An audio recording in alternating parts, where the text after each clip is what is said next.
तो सुसमाचार समझना पड़ेगा।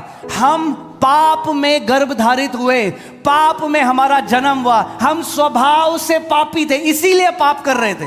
अब जब हमारा कंसेप्शन, इसको क्या बोलेंगे, हमारा गर्भ धारण ही पाप में हुआ और हम पापी ही पैदा हुए, तो कैसे हम वो कर सकते हैं कि हम अपने आप को उद्धार दे सकें अपने कर्मों से। एक तोता बात करने लग जाता है, मिट्टू, क्या वो इंसान हो जाता है?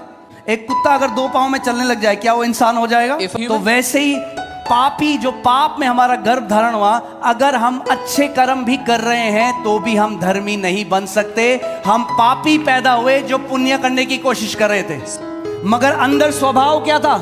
So before we need forgiveness of sins, we need deliverance from sin.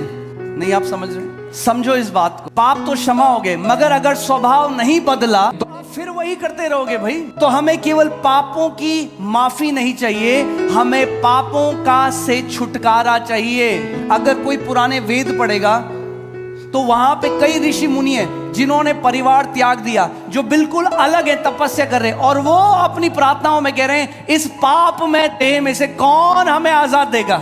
उन्होंने दुनिया से अपने आप को अलग कर दिया, वैराग्य कर दिया, दुनिया से बिल्कुल अलग है, एकांत में चले गए, मगर जो स्वभाव पाप का अंदर है वो तो तब भी कार्य कर रहा है। That's why Jesus didn't just come to forgive sins, Jesus became sin। वो स्वभाव के साथ एक हो गया यीशु।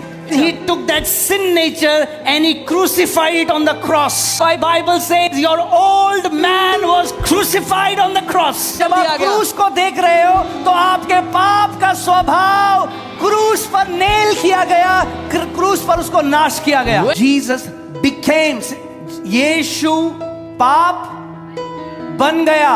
He didn't do sin, he became sin. Today we don't do righteous, we became righteous. In Christ Jesus came the righteousness of God.